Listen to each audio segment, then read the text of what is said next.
I am. I'm learning more about marijuana.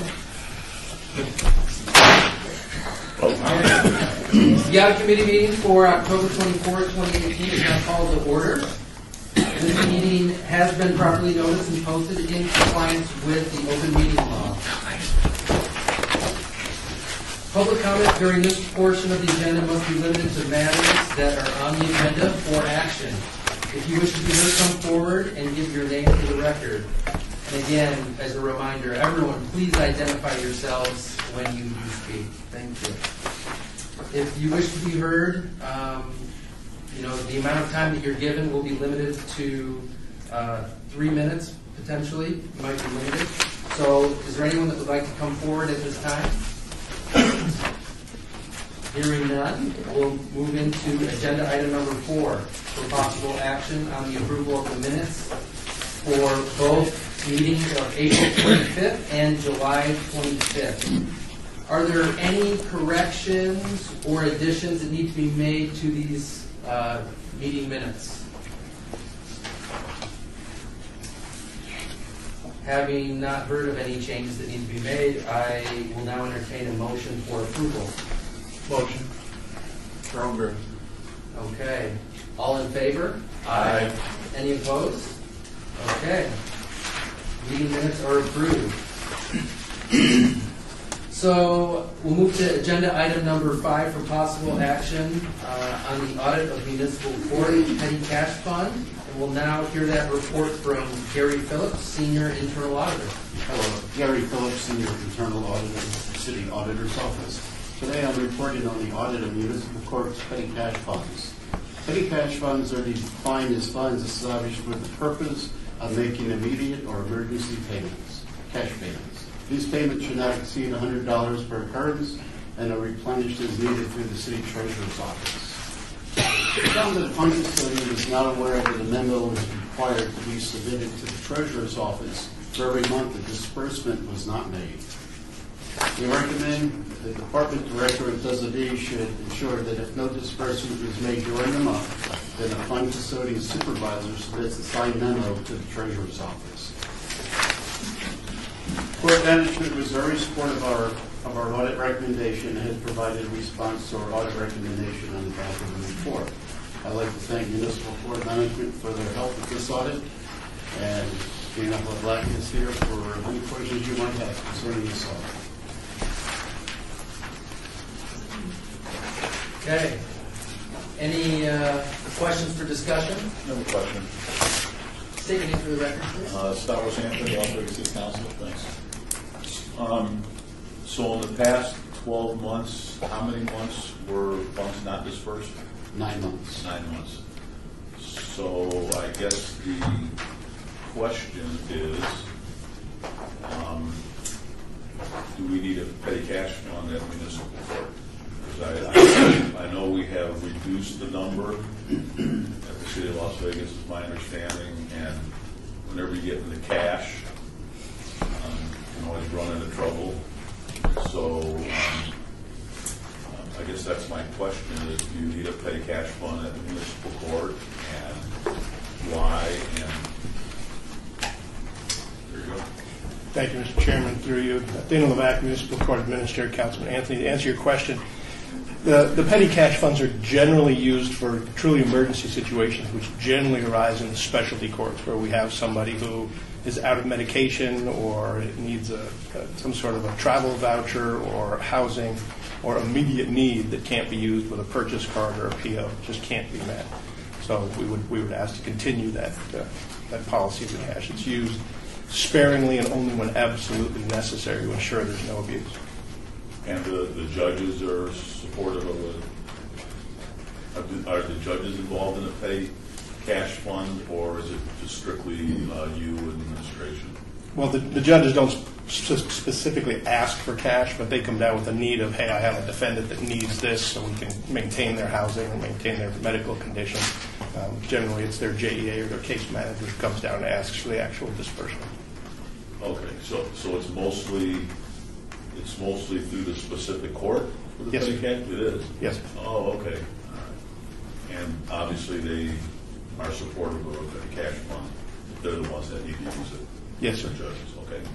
Okay, thank you. And Mr. Chairman, Hadley, again, just for the materiality perspective, how many cash locations do we have, and what's the total dollar amount? Just for a little background information. Thank you, Chairman Hadley. Again, Daniel Levac, Municipal Court Administrator. We only have one location that's maintained by my assistant, and I don't recall what the actual amount is. It's fairly small, $200. $200. So fairly minimal amount, and then the same thing with 3 months. It might have been used, and so it might have been $100, right? Used 3 times or whatever type of thing. So Chairman, again, that's fairly right. de minimis amount. Yes, sir. Okay, that's good. I appreciate the questions. I think this is good. I think it helps us to understand this a little bit better, understand the process, and again, to see how the whole city works together in the grand scheme of things. Mr. Chairman? Yes. One other question. So, Absolutely. Scott with Anthony. So, Scott, just so everybody is aware of it, how many petty cash funds are in the city of Las Vegas, and have those been audited? I couldn't answer that question right off the top of my head. Maybe you can. Gary Phillips, Senior Internal Auditor. We have 68 petty cash and change funds in the city. 63 are change funds, and only 5 are petty cash. And one of those happens to be here. Okay. And have those 4 been audited? We're in the process of auditing all the city cash and petty cash funds. Oh, that's the next audit. No, this is part of, these are the first 2 reports that we're reporting. We'll continue with business licensing, city clerks, finance, building and safety, cultural affairs, Durango Hills Golf Course, and parking services. The next one today we're briefing is on parks and recreation. Okay. Okay, very good. Thank you. Okay, any further comments? Mr. Chairman, Rance Nillen, City Auditor. Councilman, a few years ago we did a series of cash audits, and this is like a follow-up to it. So it's our intention, I sent out a memo at the first of this fiscal year letting all the departments know that we would be doing surprise cash audits, including petty cash and also including change funds. And so we're in the process of going through that. That was our intention, is to make another round of these cash audits. I just know cash funds can be, things can happen.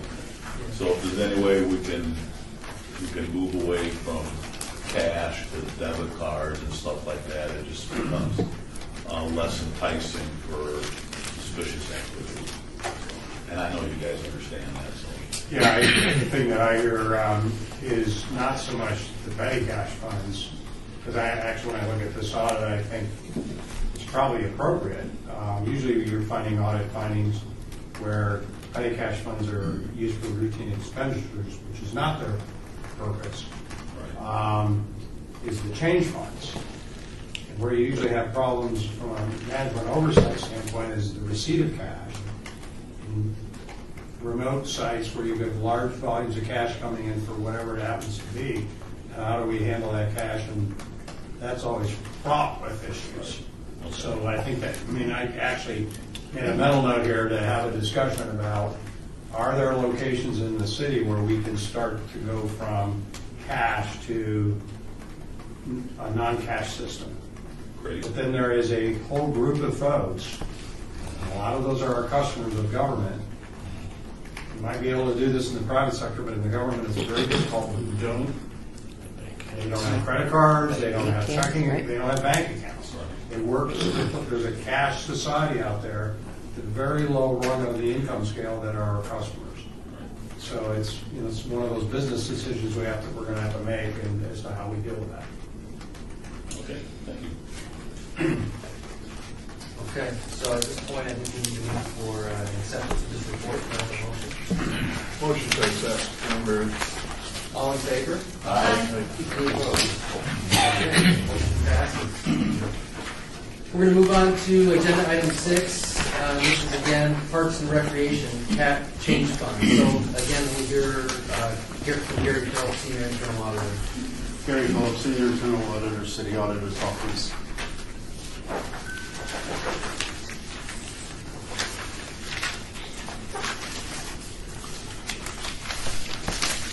This time I would like to brief you on the report on Parks and Recreation change funds. We audited 16 funds, Parks and Rec had a total of $1,300 as far as the amounts that they had. One of the issues we had with Parks and Rec was that the fund custodians, people who signed for the funds at the beginning of these funds, did not have the FN 305, which is the petty cash and change fund policy and procedure.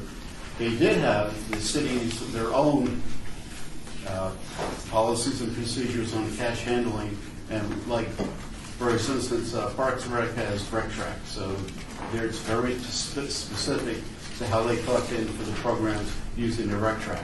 The cash is how they make the change, so that's very different from the policy they have for their cash handling. Basically, they're one and the same. However, at one time they were incorporated, and now they get focused on RecTrack, so now we're just asking them to go ahead and make sure that they have the FN 305 at each location.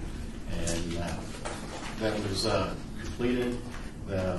We had a memo go out with the attached FN 305. We got a receipt back that all the fund custodians and locations had received that, and we have closed that recommendation out on the 17th of October 2018. And we have Ms. Foster here to answer any questions you might have concerning this audit. Okay, any questions? Okay, I think this one's pretty straightforward as well. Let's go ahead and move for acceptance of this report. Thornberry, motion to approve. All in favor? Aye. Any opposed? Okay, motion passes. Confusion now. Thank you very much. To the hot spots. Okay, now we'll move on to agenda item 7, and this is a report from Brian Smith, Internal Audit Section Manager, regarding current audits. Thank you, Mr. Chairman. Brian Smith, Internal Audit Section Manager. The City Auditor's Office is currently involved in the audits listed on this slide, 4 audits. Community Services, RDA Set-Aside Funds, Parks and Rec, Darling Tennis Center, Citywide Petty Cash and Change Funds, has already been discussed, and Public Safety, City Marshals. In addition to working on these projects, as you're aware, we're also continually working on closing out the previously issued audit recommendations. As of today, there are 59 audit recommendations that are either not due or incomplete. So we continue to work on closing those out. And that's my report. Okay, are there any questions regarding the current audits and the status of where they're at? Go ahead.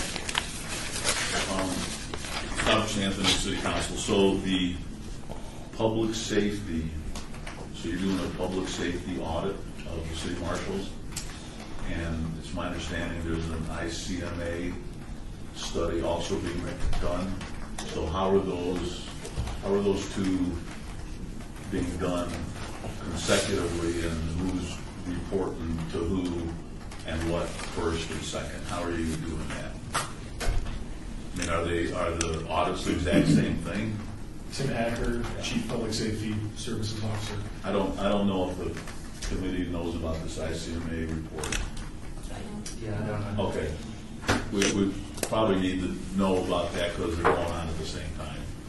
Right. So I can only speak to the ICMA report that was a review that was underway when I took the position in the 1st of August. It's since been completed. Staff has had a review of that. We've included the auditor's office in a review of the findings and recommendations. There was back and forth with the ICMA team as far as some questions as far as accuracy and questions as far as... Can you just explain what ICMA is? International City County Managers Association. It's basically considered as the top best practices organization for management in communities and counties. And they were brought in order to do what? to basically do, this is something that happens periodically, but to do a review of operations and to make recommendations as far as their findings. And a lot of it has to do, of course, with how departments have evolved and where their mission has changed over time, span of control. There's just a lot of issues that are reviewed to make sure that, and it's difficult in our situation because it's not a police department, it's a Department of Public Safety with correction zoning and with really control obligations and authorities within city properties and right-of-way.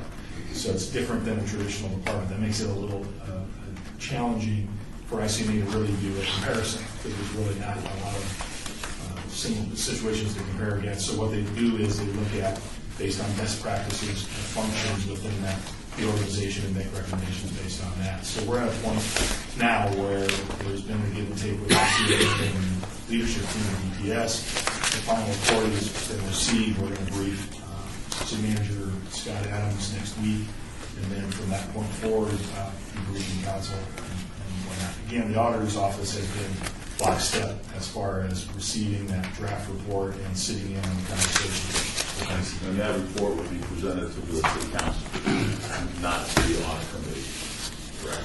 Yeah, let me weigh in here. So I guess what's the audit committee going to do? If I could just weigh in on a little bit more on what Tim said. Let me just say at a very high level of this. Both these, we're actually done one. We're completing one in the fire department as well. These were done at my request, and this was done responsive to the city council at your retreat. Right. You said you wanted public safety to be the preeminent, that our public safety function to be the preeminent one in the U.S. So they're more of best practices audits, management audits to look at the operations to see where there are gaps in efficiencies and services as it relates to standards around the United States, as opposed to what our auditors would do when they're looking at fraud and abuse and policies and procedures and those kinds of things. So we coordinated the two, and certainly if you'd be more than glad after we brief the council, brief the audit committee on the findings of one or both studies. I mean, it's there's a one of them had a lot of findings, and the other one didn't have quite so many findings, but they're all significant. Mr. Chairman, I just want to make sure that we're working together on this, because the ICMA report is from the city manager to the city council. The audit of public safety is from the audit team to the audit committee.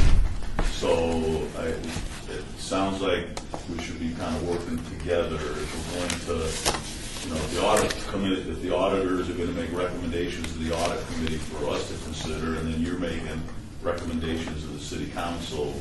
Just want to make sure you're working together, so we're not recommending one thing and the city council is recommending something opposite, and then we're trying to figure out what that means. So as long as you guys are talking and reporting stuff, then we're working together on it. I think it's great. And this is Chairman Hesley. I think I appreciate and I like this discussion. I think this is good. So again, it sounds like the ICMA review is more of a review, is more of a value-added type service, whereas an audit is looking at how are we in compliance with our policies, procedures, and are we following the book. The ICMA is not looking, are we following the book? They're just saying, what's in the book? And what can you add to your tool belt or whatever to make things a little bit better?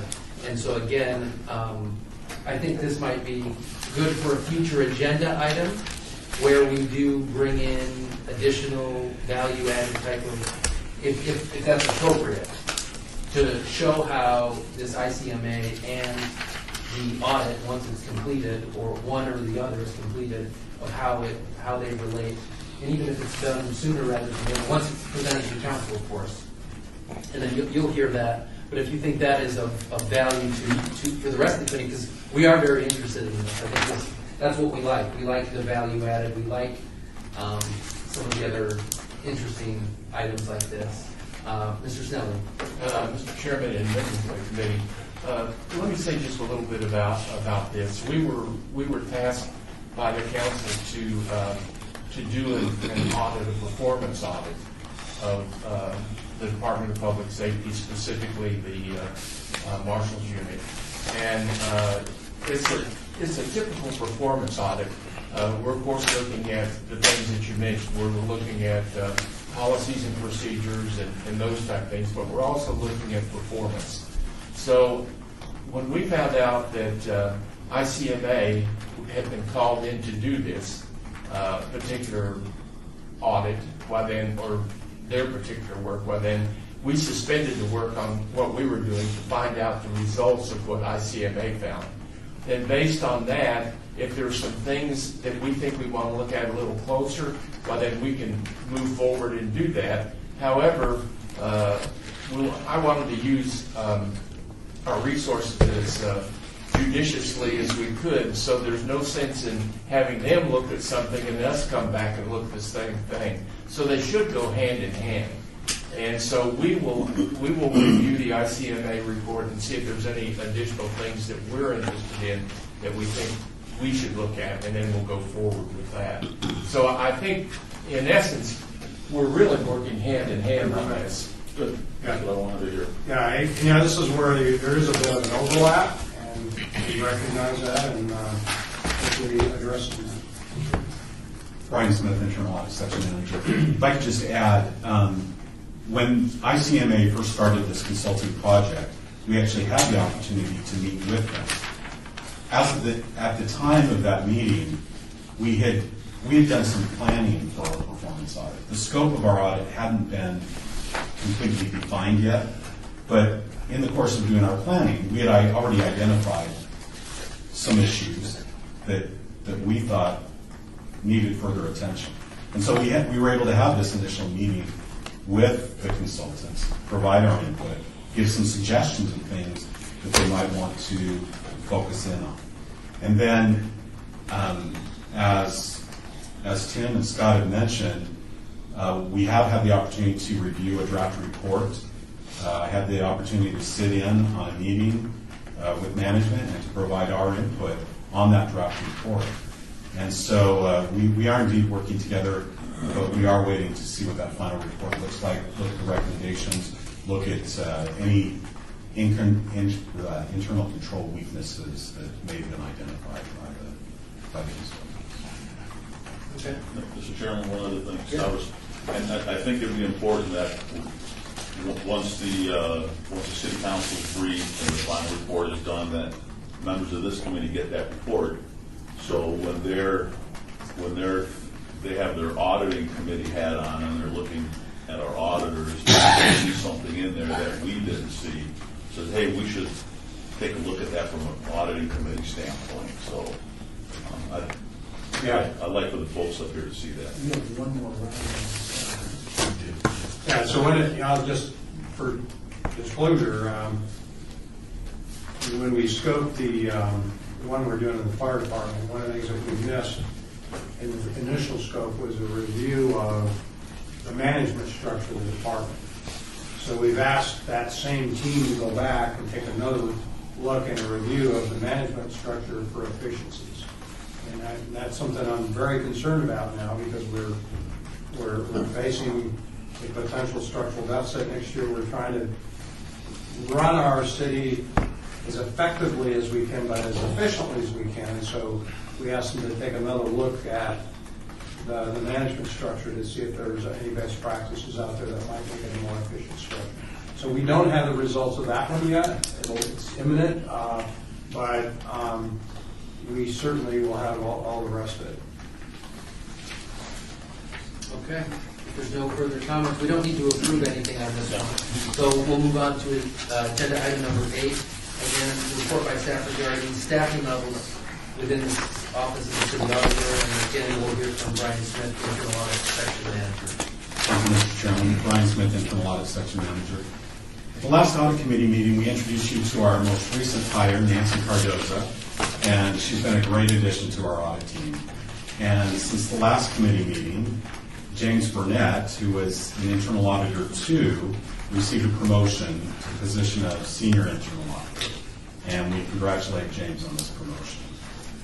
Since the last audit committee meeting, we advertised for 2 positions.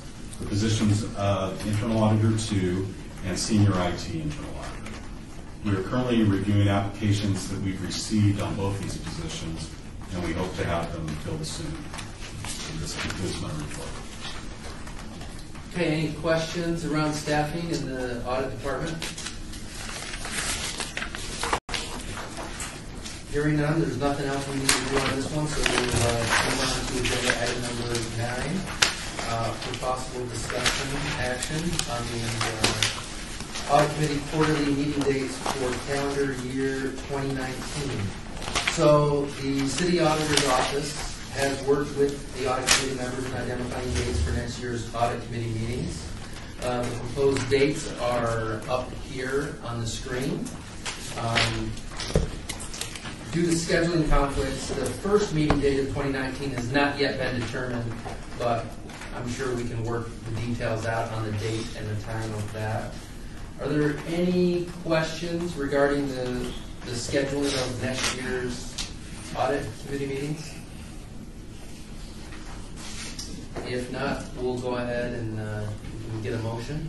Make a motion to approve, John Gray. Okay, all in favor? Aye. Any opposed? Okay, this is moving on to agenda item number 10. So this is for future agenda items that we might want to talk about. I would propose that we stick on there the ICMA report, the review, as soon as that is available. If we could add that to the agenda, would that be appropriate, Mr. Scott? Yes, sir. We can do that. That's Yes. one item that That's one item that you can ask staff to put on an agenda. This is the appropriate means by which we can add items to our agenda. That's correct, for Chairman. meetings. That's correct. Are there any other topics that any members would like to hear about? Okay. Any other questions, comments, complaints? Okay. So if everyone's okay with that, I think we'll entertain a motion. Do we need a motion or anything? You don't like need a that? motion, Chairman. Or You'll just be directing staff to put that on a Okay. future Do agenda. that for future, when it's available. Mr. Snell? Mr. Chairman, members of the committee, Vance Snelling, City Auditor. Next meeting that we will have, although we don't have the date scheduled yet, should be in January. And I was wanting to know if you would want us to prepare a review of incomplete recommendations. Yeah, I think it might be helpful, this is again Chairman Headley, I think it would be helpful to have that twice a year. And I know we get that at the July meeting typically. Is that when we get that report? And so again, I think if we get another 6-month update, I appreciate that. I noticed those items are building just a little bit, and so I think it would be appropriate at that time to have a mid-year report on that. So I appreciate you bringing that up. That is a good point. So we'll put that on the agenda. Okay, anything else anyone wants to add with item number 10? If not, we'll move forward. Are there any, again, this is public comment period. Anyone want to come forward and talk? Okay. Last chance. Okay, the audit committee meeting is adjourned. We'll see you guys in the next meeting. To be determined. Thanks, Chairman. Fast.